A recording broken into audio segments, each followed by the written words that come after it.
In today's video, I'm going to teach you how to create, run, and debug code in Claude Code from start to finish.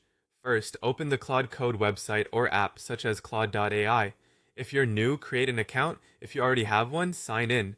Once you're in, look for the option to start fresh.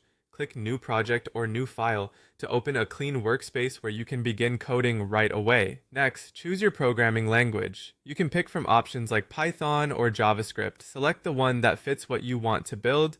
Then give your file a clear, descriptive name, such as main.py for Python or index.js for JavaScript. Good naming helps keep your project organized as it grows. Now you're ready to start typing in the editor. You can write your code manually, or you can ask Claude to generate it for you. For example, try a prompt like, write a Python script that reads a text file and prints lines containing error. You can also add comments or type prompts directly to Claude, such as optimize this code, fix the errors, or explain what this function does.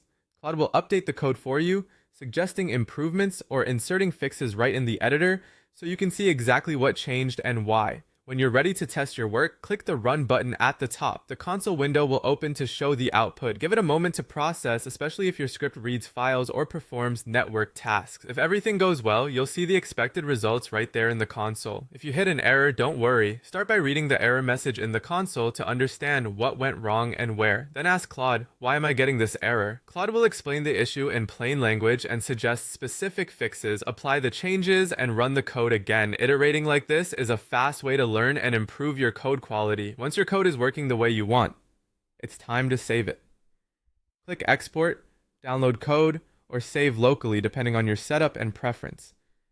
You can then use the files in your own environment or share them with teammates.